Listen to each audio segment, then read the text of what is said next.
OBC आरक्षण को लेकर बीजेपी सरकार को घेर रही कांग्रेस ने धूमधाम से सामान्य वर्ग के विवेक तन्खा को दोबारा राज्यसभा भेजने के लिए पर्चा दाखिल करा दिया और इन्हीं तस्वीरों को लेकर बीजेपी ने अब कांग्रेस को घेर लिया है। बीजेपी इसे कांग्रेस का दोगलापन बता रही है। वहीं बीजेपी ने ओबीसी वर्ग का उम्मीदवार उतारकर इस वर्ग को साधने की कोशिश की है। देखिए, हमारी पार्टी ओबीसी के साथ न्याय करने का उनका दृढ़ संकल्प था और हमारी सरकार और हमारे संगठन ने शुरू से ही ये सभी को बताया था कि हम लोग बिना स्थानीय निकाय में बिना आरक्षण के हम लोग चुनाव नहीं करवाएंगे। ओबीसी को न्याय दिलाने के लिए वो दृढ़ संकल्पित थे और उसके लिए उन्होंने सारे प्रयास किए और उसमें सफलता भी हासिल की। मैं एक आम महिला कार्यकर्ता थी, मुझे महामंत्री का दायित्व भी दिया, युवा मोर्चा की जिम्मेदारी दी और आज राज्यसभा के उम्मीदवार के रूप में मुझे ये उन्होंने मौका दिया है। इधर बीजेपी के आरोपों पर कांग्रेस की तरफ से खुद प्रदेश अध्यक्ष कमलनाथ और उम्मीदवार विवेक तन्खा ने मोर्चा संभाला है। ओबीसी आरक्षण के मामले को लेकर खुद विवेक तन्खा का अहम रोल रहा है। वो आरक्षण दे दें, आरक्षण पहले दे दें, जो देना था। पूरे प्रदेश को आरक्षण का धोखा दिया और अब ये लंबी चौड़ी बातें कर रहे हैं। भारतीय जनता पार्टी की पीड़ा है क्योंकि ओबीसी उनको विश्वास नहीं करता है। ओबीसी के साथ जो छल हुआ उनके मारे हुआ है, इसलिए वो विवेक तन्खा का पुतला जला देते हैं। उससे सोचते हैं कि शायद उनको कुछ राहत मिली। पब्लिक सब समझती है। मैं तो ओबीसी का वकील हूँ। ओबीसी के जो अभी पीएससी का केस था, मैंने बहस की थी, उनको राहत मैंने दिलाई थी। प्रॉब्लम भारतीय जनता पार्टी के पास ये है कि उनके पास अच्छे सलाहकार नहीं हैं जो उनको समय पे ठीक बात बताएं। जाहिर है बात सिर्फ राज्यसभा चुनाव की नहीं है, साथ ही पंचायत और निकाय चुनाव भी हो रहे हैं। ऐसे में बीजेपी राज्यसभा उम्मीदवार के मुद्दे पर कांग्रेस को घेरने में कोई कोताही नहीं बरत रही है। जब इस प्रकार की बातें कांग्रेस मध्य प्रदेश के अंदर कर रही थी तो हमारे माननीय मुख्यमंत्री जी ने विधानसभा के अंदर संकल्प पारित किया था कि चुनाव होंगे तो ओबीसी रिजर्वेशन के साथ होंगे। कांग्रेस ने फिर छल कपट किया, झूठ बोला, कोर्ट के अंदर गए और हर प्रकार का व्यवधान डाला। लेकिन हमें गर्व है हमारी सरकार पर, हमारे मुख्यमंत्री पर, हमारे नेतृत्व पर। हमारी प्रतिबद्धता थी, हमारा संकल्प था कि हम ओबीसी आरक्षण के साथ जाएंगे। एमपी में ओबीसी आरक्षण का मसला सियासत में किसी तिलिस्म की तरह काम कर रहा है। सियासत इसे दोधारी तलवार की तरह इस्तेमाल कर रही है। अब ये तलवार किसे घायल करती है और किसे जीत दिलाती है, ये देखना दिलचस्प होगा।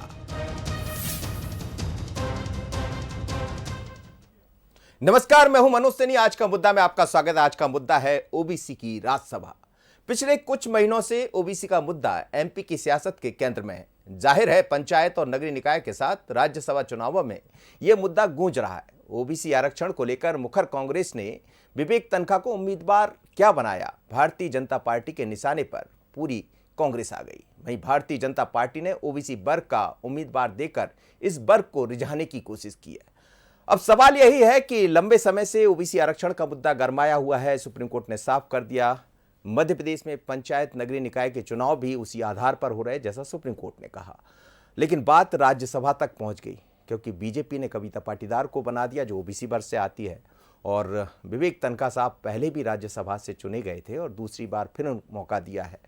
लेकिन राज्यसभा का जो मुद्दा है वो अपनी जगह है, पर ओबीसी का मुद्दा उससे बड़ा हो गया। अब समझते हैं कि आखिर इतना क्यों इस पर सियासत हो रही है। मेरे साथ तीन मेहमान जुड़ रहे हैं। आशीष अग्रवाल जी हैं, भारतीय जनता पार्टी के प्रवक्ता, स्वागत है आशीष जी आपका। अब्बास हफीज जी हैं, उपाध्यक्ष मीडिया विभाग कांग्रेस के, अब्बास जी आपका भी स्वागत है। और चैतन्य भट्ट जी हैं, वरिष्ठ पत्रकार, आपका भी बहुत स्वागत है। चैतन्य भट्ट जी, आपसे ही शुरुआत करेंगे। लगातार ओबीसी के मुद्दे पर आप और हम कई दफ़ा बात कर चुके हैं। अब जब पंचायत नगरीय निकाय के चुनाव भी हो रहे हैं, उसमें लगातार दोनों ही पार्टी की तरफ से दावा किया जा रहा है कि हमने ठीक किया, वो कह रहे हैं हमने ठीक किया। लेकिन राज्यसभा में होते होते जब उम्मीदवार चयन हुआ तो ये तो सच है कि कविता पाटीदार ओबीसी वर्ग से आती है, तो क्या भारतीय जनता पार्टी ने एक मास्टर स्ट्रोक चल दिया? देखिए मनोज जी, ये जो आरक्षण का मसला है बहुत लंबे समय से विवाद की स्थिति में है। मामला कोर्ट तक भी पहुंचा था और कोर्ट ने जो निर्देश दिए कि आप आरक्षण दे सकते हैं। पहले तो ये निर्देश था कि आप बिना आरक्षण के करवाइए अगर आपका जो सर्वे है वो ठीक नहीं है। लेकिन उसके बाद भारतीय जनता पार्टी की सरकार एक बार फिर गई सुप्रीम कोर्ट और उसमें उन्होंने अपने जो तथ्य रखे उसके आधार पर सुप्रीम कोर्ट ने कहा कि ठीक है, आप आरक्षण के साथ साथ चुनाव करवा सकते हैं। इसको भारतीय जनता पार्टी अपनी ऐतिहासिक जीत बताती है। अब ये बात अलग है कि 50% के भीतर आप ओबीसी को कितना आरक्षण दे रहे हैं, एससी एसटी को कितना दे रहे हैं, एससी को कितना दे रहे हैं, और जो वीकर सेक्शन है जनरल का उसको कितना दे रहे हैं। कुल मिला के आपको 50% के तहत आरक्षण की व्यवस्था करना है।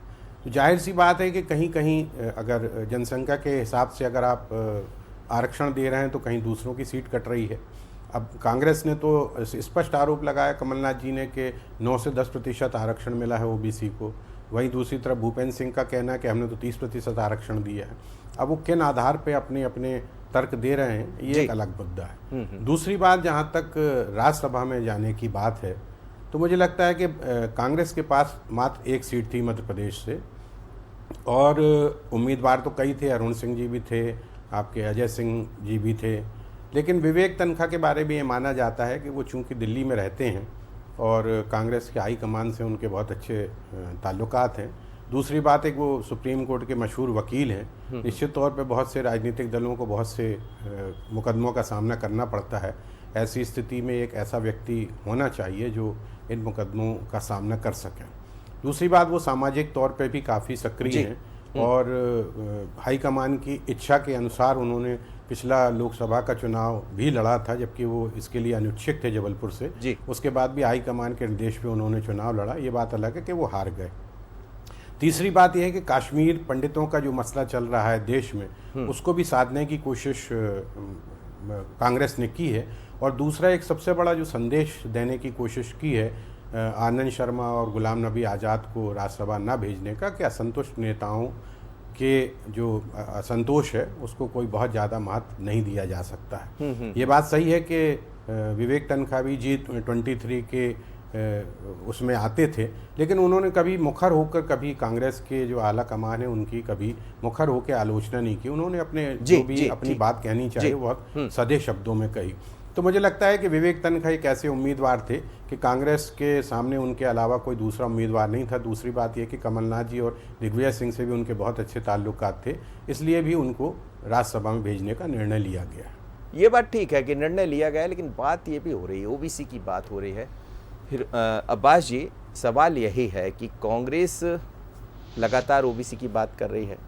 ओबीसी का मुद्दा तो जब तक चुनाव नहीं हो जाते पंचायत और नगरीय निकाय के, मुझे लग रहा है ये चलता रहेगा, और उसके बाद 2023-24 तक भी ये जाएगा तो कोई बड़ी बात नहीं है, क्योंकि अब पार्टियां जो भी हो, आपकी बीजेपी हो या कांग्रेस, सब ओबीसी को केंद्र में देख रही। करीब करीब 48% जो मध्य प्रदेश का यदि हम आंकड़ा देखें तो वो दिखाई देता है। लेकिन क्या ओबीसी का दौर चल रहा हो, ऐसे दौर में विवेक तनखा साहब को राज्यसभा के लिए ये भी कहा जाता है कि कोई बुद्धिजीवी है, कोई वरिष्ठ आदमी है जो समाज के हित में काम करें, ऐसे लोगों को पहुंचाया जाता है, लेकिन मौका तो है बीजेपी को बोलने का। देखिए मनोज जी, सबसे पहली बात तो मैं ये कहना चाहूँगा कि भारतीय जनता पार्टी अपनी विचारधारा को स्पष्ट करे, अपने विचारों को एक तरह का रखे, एक जैसा रखे। हर पल पे कभी कुछ ये सही नहीं लगता। 2 महीने पहले तक जो पार्टी कश्मीरी पंडितों के हित की बात करने में सबसे आगे हितैषी बनी हुई थी, जिसने राज्यसभा में, लोकसभा में कोई कश्मीरी पंडित भेजा नहीं, और कांग्रेस पार्टी एकमात्र पार्टी है जिन्होंने कश्मीरी पंडितों के रिप्रेजेंटेशन के लिए आगे आके कश्मीरी पंडित सांसद देश को दिया, और उस वक्त भी थे। और अब दोबारा जब कश्मीर की आवाज़, कश्मीरी पंडितों की आवाज़ को मुकर करना है, उनकी आवाज़ों को दबने से बचाना है, इस वक्त जब पार्लियामेंट में ज़रूरत है, तब भी भारतीय जनता पार्टी कश्मीरी पंडितों के विरोध में उतर आई है, क्योंकि इन्होंने तो दिया नहीं। मैं सवाल करता हूँ, यहाँ बीजेपी बताए हमें कि एक भी इतनी बड़ी सूची, हमसे ज़्यादा सीट्स हैं इनके पास राज्यसभा की, एक भी कश्मीरी पंडित को आपने फिर से नहीं भेजा। हमने आपको इतना कहा था कि देखिए हम ही हैं जिन्होंने कश्मीरी पंडितों को भेजा, लेकिन आपने उस सब को सुनने के बाद भी, क्योंकि कश्मीर में चुनाव नहीं है, कश्मीर का चुनाव कश्मीर के कश्मीरी पंडितों से ध्रुवीकरण करा के, मतलब उनके मुद्दे को लेकर उनको अधिकार नहीं देके उनको आज भी वंचित रखा गया है, लेकिन उनके मुद्दे के ऊपर पूरे देश भर के चुनाव लड़ने में सबसे आगे भारतीय जनता पार्टी होगी। आज जब एक कश्मीरी पंडित राज्यसभा में दोबारा जा रहा है तो भारतीय जनता पार्टी के पेट में दर्द हो रहा है। ओबीसी की बात करते हैं, कमलनाथ जी ने बहुत स्पष्ट कर दिया, हमने तो पूरी आपके सामने बात भी रखी कि इन्होंने सिर्फ मात्र 10% आरक्षण दिया है, 30% के इन्होंने होर्डिंग्स लगवा दिए तमाम खर्चे के ऊपर, पर ओबीसी वर्ग को सिर्फ 10% आरक्षण दिया। हम धरातल के ऊपर उनका अधिकार देने की बात करते हैं। ऐसा नहीं है क्या? राजमणि पटेल जी मध्य प्रदेश से ओबीसी सांसद हैं, ओबीसी वर्ग से आते हैं, कांग्रेस पार्टी के हैं। वो भी कहते हैं कि हमारे प्रधानमंत्री, मुख्यमंत्री सभी ओबीसी से आते हैं, यही और कह रहा कविता हूं। पाटीदार को भी ओबीसी से उन्होंने। तो हम यही पूछ रहे हैं, कश्मीरी पंडित कौन है इनके पास? आज अगर हम बात करें ओबीसी के साथ अन्याय की, ये सरकार के अंदर है। आशीष जी बड़े विद्वान प्रवक्ता हैं, वो बताएं कि 865 डिस्ट्रिक्ट जिला पंचायत सीट हैं। कमलनाथ जी ने बहुत स्पष्ट कहा और कमलनाथ जी ने आंकड़ों के साथ बात कही, क्योंकि कमलनाथ जी अधिकार दिलाने वाले काम करने वाले मुख्यमंत्री हैं, लेकिन उन्होंने छीनने की आखिरी बात 98 सिर्फ 865 में से 98, 100 में से 2 कम ये सीट आरक्षित है जिला पंचायत अध्यक्ष के लिए। आप बता दीजिए 11% होता है, 30% नहीं होता। जनपद की बात करें तो 313 पोस्ट है जनपद की, जनपद अध्यक्ष की, उसमें सिर्फ और सिर्फ 30 सीटें आरक्षित रखी गई हैं, 9% होता है ये। आज आप बताइए सरपंच हैं 22,424 सरपंच, बस खत्म कर रहा हूं अपनी बात। 22,424 सरपंचों में से 2821 सीटें ओबीसी को दी गई हैं, 12.5%। कहां पर है 30% उनका अधिकार? कहां था? आपने क्या झूठ बोला था? ये बता दें मुझे, सार्वजनिक करें। आशीष जी, अब ये कश्मीरी पंडित वर्सेस ओबीसी, वो कह रहे हैं कि हम कश्मीरों के साथ है, आप बात करते हैं, हम दिखा रहे हैं कि हम किस तरह से। मैं बात सही करना चाहता हूं, हम ओबीसी के भी साथ हैं, हर वर्ग के साथ हैं। ओबीसी के जो इन्होंने आरक्षण की बात करी, 10% आरक्षण देते हैं ये ओबीसी हितैषी होंगे। चलिए आशीष जी जवाब दीजिए। देखिए, सबसे पहले तो मैं अब्बास हाफिज जी को उनकी नव नियुक्ति पे, एक साधारण कार्यकर्ता को जो कांग्रेस ने मीडिया विभाग का उपाध्यक्ष बनाया है, उस पर बहुत बधाई देता हूं और मैं प्रार्थना करता हूं कि वे अपने इस कार्यकाल में नए आयाम स्थापित करें। बहुत धन्यवाद। मैं जब अब्बास जी को सुन रहा था तो मुझे वो पंक्तियां याद आ रही थी कि सच्चाई छुप नहीं सकती बनावट के उसूलों से, खुशबू आ नहीं सकती कभी कागज़ के फूलों से। तो ये जब कश्मीरी पंडितों की बात करते हैं तो वो 90 से लेके 2000 तक के वो सारे दशक याद आते हैं जब कांग्रेसियों की सरकार थी और कश्मीरी पंडितों का कत्लेआम हो रहा था और कांग्रेस के राजीव गांधी, इंदिरा गांधी, इनके पास समय नहीं था तुष्टीकरण की राजनीति के लिए। कश्मीरी पंडित वहां से बेघर हो गए और इनको आज तक कभी कश्मीरी पंडितों मैं इंटरप्ट नहीं करता हूं, पर आप गलत बात रिकॉर्ड पे लेके जा रहे हैं। सरकार आपकी थी इस देश में हुई, आशीष जी, मैं आपको बिल्कुल टोकना नहीं मैंने आपकी सारी बातें सुनी, लेकिन आप गलत बात रिकॉर्ड पे मत लेके जाइए। मैं सम्मान करता हूं आपका, सरकार आपकी थी, हमारी नहीं थी ना। आपने अपनी बात रखी, आप थोड़ी बोलेंगे। आपको मौका दूंगा, आप अपनी बात रखिए, थोड़ा सा बोल रहे हैं, आपको भी पर्याप्त समय। अरे ऑन रिकॉर्ड है, ऑन रिकॉर्ड है राजीव गांधी वहां सदन को घेरा था राजीव गांधी जी ने, कश्मीरी पंडितों के लिए सदन का घेराव किया था उन्होंने। सरकार में नहीं थे, विपक्ष में थे, और आप गलत चैतन्य भट्ट साहब बैठे हैं यहाँ पर और वो अच्छे से जानते हैं, बताएंगे समय आने के ऊपर। अब आपका स्तर इस तरह से गिरेगा क्या? आशीष जी, आप गलत बात करेंगे तो इस तरह आपका गिरना दिख रहा है और मैं नहीं चाहता गिर जाएगा। आप दोनों बड़े जिम्मेदार, बहुत अच्छे से, बहुत विद्वान भाई जी आपका।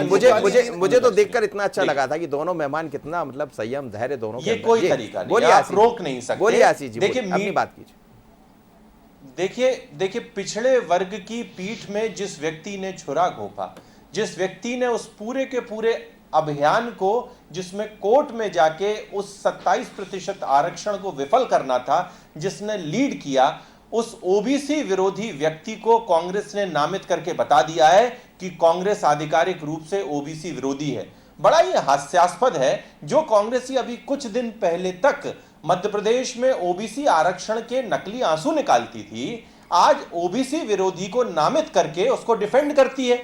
और यह सिर्फ भारतीय जनता पार्टी का आरोप नहीं है, ये इस मध्य प्रदेश की जनता का आरोप है, ये ओबीसी वर्ग का आरोप है। आज रिसेंटली एक विज्ञप्ति मैंने देखी Abbas ji, all India OBC SC ST advocate association, जो स्वयं जबलपुर में रजिस्टर्ड है, और इसने एक ध्वनि मत से प्रस्ताव पारित किया है जिसका शीर्षक है कांग्रेस द्वारा ओबीसी एससी एसटी विरोधी मनुवादी मानसिकता वाले मध्य प्रदेश के बाहरी कश्मीरी पंडित विवेक तनखा को राज्यसभा प्रत्याशी बनाए जाने का विरोध। अगर आप इसका कंटेंट पढ़ेंगे तो आपको यह गुस्सा समझ में आएगा जो मध्य प्रदेश के ओबीसी वर्ग में है। जिस तरह के मनुवादी प्रवृत्ति के विवेक तनखा हैं, जिस तरीके से उन्होंने कांग्रेस की शय पर मध्य प्रदेश के पिछड़े वर्ग को 27% आरक्षण से महरूम रखा, आपने उसका सिला आज उनको दिया है, आपने इनाम दिया है।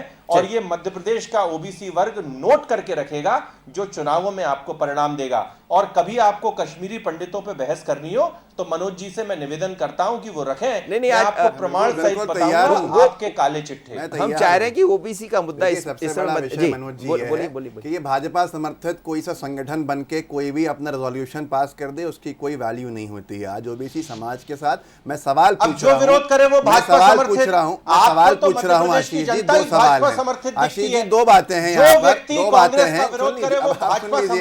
आप बदला लेंगे क्या मुझसे टोकने का? तो ले लीजिए, लेकिन अगर आप सुनने की क्षमता रखेंगे तो आगे आप साथ भी कर देंगे। आशीष जी कुछ सवाल है उनके, आप मेरी दो बातें हैं। पहली बात तो ये है, राजीव गांधी जी उस वक्त प्रतिपक्ष में थे और विपक्ष में थे और उन्होंने सदन को घेरने का काम कश्मीरी पंडितों के मुद्दे पे किया था। तो उस व्यक्ति की कम से कम जिन्होंने इतना बड़ा मुद्दा बनाया कश्मीरी पंडितों का, उनके लिए इस तरह की भाषा का उपयोग नहीं करना चाहिए। दूसरी बात, सरकार आपके समर्थन की थी, ये सब कह चुके हैं, हम भी जानते हैं, जनता भी जानती है, कश्मीरी पंडित भी जानते हैं। अब्बा जी, अब दूसरी बात, मैं चाह रहा हूं कि ओबीसी पर बात हो, के ऊपर अगर बात करेंगे तो मैंने सवाल किया था मनोज जी, जिसका जवाब नहीं आया। मैंने कहा था कि मात्र 10% आरक्षण दिया है आपने, इसके बारे में बताइए। हमारे नेता कमलनाथ जी ने, हमारे सुन लीजिए ना आशीष जी सुनिए ना मेरी बात को, हमारे नेता कमलनाथ जी ने जब ये कहा, या आरोप लगाया है आंकड़ों के साथ कि मात्र 10% आरक्षण दिया है आपने, आप कैसे 27% और 30% की बातें कर रहे थे? जवाब ले ली, मैं आपसे पूछ रहा हूं, आपने क्या ये 10% ज्यादा दिया था? आशीष जी फिर मैं वापस लौटूं। आपने तो ओबीसी से आरक्षण छीनने वाले व्यक्ति को राज्यसभा भेज दिया। आप जो ओबीसी के वकील रहे हो, आप उन पे आरोप लगाएंगे, जिन्होंने पीएससी उनके अधिकार की लड़ाई लड़ी। यहाँ पर आरक्षण की तो बात ही नहीं थी, पिटीशन आरक्षण छीना आपके सरकारी वकील की नाकामी। ठीक है, मैं लौटता समझ लेता। आप हम पे आरोप लगा रहे हैं। चैतन्य भट्ट जी, दो तरह के मुद्दे हम बात कर रहे हैं ओबीसी पर और ओबीसी की राजनीति सियासत, जिस पर पहले भी आपने जवाब दिया, लेकिन अभी राज्यसभा तक पहुंच गई। राज्यसभा तक पहुंचने की वजह भी आप समझ रहे हैं, कविता पाटीदार है और दूसरी तरफ विवेक तनखा साहब है। विवेक तनखा साहब वो हैं जिन्होंने ओबीसी को लेकर कोर्ट तक पहुंचे, जैसा वो कहते हैं, और फिर उसको कांग्रेस ने भी हाथों हाथ लिया और अब उनको प्रत्याशी भी बना दिया, उम्मीदवार भी है। पर ये जो ओबीसी का मुद्दा है, जिससे बढ़त लेना चाह रही भारतीय जनता पार्टी, कविता पाटीदार को अपना उम्मीदवार बनाकर, कांग्रेस क्या ये गलती कर बैठी? नहीं, देखिए, गलती करने की बात नहीं है जी। जहाँ तक विवेक तनखा की बात है तो वो परिसीमन को लेके कोर्ट में गए थे। वो जो परिसीमन था वो विवादास्पद था, उसको लेके कोर्ट में गए थे। ओबीसी आरक्षण को लेके कोई भी पार्टी मुझे नहीं लगती कि उसके विरोध में होगी।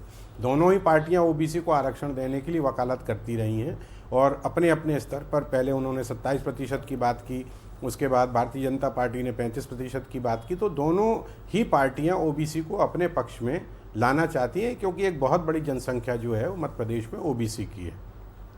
सवाल इस बात का है कि आप किसको कितना आरक्षण दे सकते हैं। जब आपकी सीमा 50% तय कर दी है सुप्रीम कोर्ट ने, तो उसमें उन तमाम लोगों को शामिल करना है जो संविधान के हिसाब से आरक्षण के पात्र हैं। अब उसमें आप ठीक है कि आप जहाँ पे आरक्षण नहीं है, अगर आप चुनाव करवा रहे हैं, नगरीय निकायों में चुनाव करवा रहे हैं या पंचायत में चुनाव कर रहे हैं, तो आपकी मर्जी है कि आप 50 सीटें हैं अगर, तो आप 50 के 50 ओबीसी को दे दीजिए, उसमें तो सुप्रीम कोर्ट की कोई मनाही नहीं है। लेकिन जो संविधान के तहत आरक्षण तय किया गया, उससे आप नहीं आगे बढ़ सकते। दोनों पार्टियां जो है वो अपने आप को मसीहा बनाने की बात सोचती हैं कि हम ओबीसी को अपने पक्ष में ले लें, लेकिन जब ओबीसी को आप ज़्यादा आरक्षण दे देंगे तो निश्चित तौर पे दूसरों की सीटें कम हो जाएंगी। वो भी एक बहुत बड़ा संकट होता है किसी भी राजनीतिक पार्टी के लिए। तो मुझे लगता है कि ये जो कानूनी पेंच था, अब उसका निर्णय हो चुका है, सुप्रीम कोर्ट ने अपने स्तर पे बात कह दी है। अब भारतीय जनता पार्टी और कांग्रेस अपने अपने हिसाब से, चूंकि अब उनके पास एक सीट थी कांग्रेस के पास, तो मुझे लगता है कि बहुत सोच विचार करने के बाद ही विवेक तनखा को वहां पर उन्होंने पुनः राज्यसभा भेजने की बात की।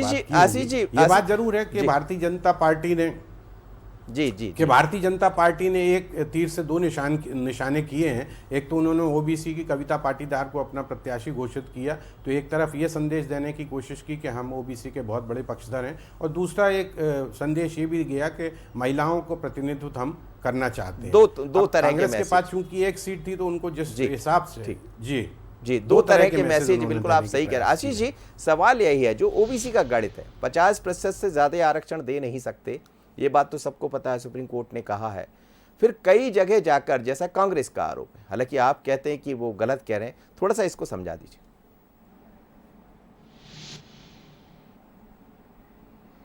देखिए, 27% आरक्षण मध्य प्रदेश के पंचायत चुनावों में शिवराज सिंह जी के नेतृत्व में घोषित हो गया था। उसके बाद कांग्रेसियों ने षड्यंत्र के तहत जगह जगह दरवाजा खटखटाया अदालतों का, ताकि कहीं से भी इसको रोका जा सके, और अंत में इनके बुरे जो एक इरादे थे वो कामयाब हुए। पर ये भारतीय जनता पार्टी की सरकार है, इन्होंने इसके सारे इरादे विफल करके आज ओबीसी आरक्षण से ये जो भी दिया जा सकता था उससे मध्य प्रदेश में चुनाव हो रहे हैं। हम ट्रिपल टेस्ट कर रहे हैं। ट्रिपल टेस्ट में हम ये पूरा प्रयास करेंगे कि मध्य प्रदेश में ओबीसी वर्ग को जो उनका प्रतिनिधित्व मिलना चाहिए, जो कांग्रेस, लेकिन कुछ जगह जो गणित बिगड़ा हुआ दिखाई दे रहा है, जैसा कांग्रेस कह रही जिला पंचायत मेरे कांग्रेसी में जी देखिए वो आपने कहावत सुनी है ना कि पत्थर वो मारे जिसने चोरी नहीं की हो। तो जिन लोगों ने स्वयं उसकी पैरवी की, और अब इससे ज्यादा प्रमाण की आवश्यकता है क्या? अभी तक कांग्रेसी मित्र बचते दिखते थे, कहते थे विवेक तनखा वकील हैं, वो हमारे नेता के तौर पे नहीं जा रहे। अरे विवेक तनखा अब तो आपने राज्यसभा के लिए नामित कर दिए। अगर आप नहीं करते तो भी समझ में आता कि आपने नाराजगी दिखाई, पर मध्य प्रदेश के ओबीसी वर्ग के जख्मों पे आपने विवेक तनखा को राज्यसभा भेज के जो नमक छिड़का है उसको सदैव याद रहेगा। एक और 30 सेकंड की बात करूंगा। कश्मीरी पंडितों पर अगर आपको पूरा ज्ञान चाहिए अब्बास जी, तो जगमोहन जो उस समय के गवर्नर थे, जिनको इंदिरा गांधी ने भेजा था, उनकी किताब पढ़ ली जाए, माय फ्रोजन टर्बुलेंस इन कश्मीर, उसको पढ़ लीजिएगा। आप अध्ययनशील है, उसके बाद आपके सारे आपने जो किया वो मैं एक शेर के माध्यम से सिर्फ जवाब देना चाहूंगा। कश्मीर पर भी बात हो गई सर। मेरा सवाल अब्बास जी सिर्फ था, विवेक तनखा जी पहले भी हमारे नेता थे, आज भी हमारे नेता हैं। वो अपना केस क्या लड़ रहे हैं वो एक विषय होता है चर्चा का, लेकिन उन्होंने ओबीसी के हित की बात करी। चैतन्य भट्ट साहब ने उस बात को बहुत साफ कर दिया है ना, मैं सही ना आशीष जी सही, पर यहाँ पर एक वरिष्ठ पत्रकार जो बात कह रहे हैं वो स्पष्ट कर चुके हैं कि वहां पर कोई भी आरक्षण के विरोध में नहीं गया था। मेरा पूरे डिबेट में एक ही सवाल था, उसका जवाब आज भी नहीं मिलेगा। 865 जिला पंचायतों के अध्यक्षों के जो चुनाव होने हैं उनमें सिर्फ 98 सीटों पर आरक्षण ओबीसी को दिया, जो 11% होता है। इस पर कोई जवाब ही नहीं है। जनपद में 10% आरक्षण है, और वहीं पर जो सरपंच बनेंगे, जो सरपंच हैं, ग्राम के सरपंच हैं, उनके भी 12% आरक्षण से आगे नहीं गई है ये सरकार। इतना बड़ा छल कपट, इतना बड़ा छल कपट कि 12% से कम आरक्षण दिया है ओबीसी को। ढिंढोरा इतना सारा पीट दिया, जनता माफ नहीं करेगी आपको। और ये वही लोग हैं जो फूल सिंह बरैया जी को हरा के राज्यसभा के अंदर पिछली बार अपने प्रत्याशी को लेके गए थे। यहाँ पर बात हम अगर कहें कि क्या ये एससी विरोधी थे तो फिर ये अपनी बात करने लगेंगे। बस इतना ही कहना था मुझे। 11% आरक्षण देने वाले झूठ बोल रहे थे कि 30% आरक्षण दिया। आशीष जी, जो 9 से 10% की बात कांग्रेस कर रही है, पत्र भेज दूं आपको, पढ़ लीजिएगा। मध्य प्रदेश की कुछ और पूछ रहे हैं, जवाब दे दीजिए। वो कह रहे हैं 9 से 10% आरक्षण कमलनाथ जी ने कहा है, हमारे कमलनाथ जी ऐसा कह रहे हैं, हमने आंकड़े दिए हैं। अरे झूठ है ये। कितने जिला पंचायत अध्यक्ष क्लास में पढ़े हुए व्यक्ति हैं। कमलनाथ जी को ये भी नहीं मालूम कि उनके कितने प्रत्याशी होते हैं। कमलनाथ जी तो जिला पंचायतों के कितने अध्यक्ष आपने आरक्षित किए हैं ओबीसी वर्ग के लिए, बताइए ना। हमारी सरकार जिला पंचायत के कितने अध्यक्ष आपने आरक्षित किया है, बताइए। 365 में से 98। चलिए सर, बहुत बहुत धन्यवाद। लेकिन आरक्षण का मुद्दा खत्म होगा अभी लगता नहीं। आशीष जी और अब्बास जी, साथ ही चेतन भट्ट साहब, आप तीनों मेहमानों का बहुत धन्यवाद, आप मेरे साथ जुड़े। मध्य प्रदेश में ओबीसी का मुद्दा जब तक पंचायत नगरीय निकाय के चुनाव संपन्न नहीं हो जाते यूं ही गरमाता रहेगा।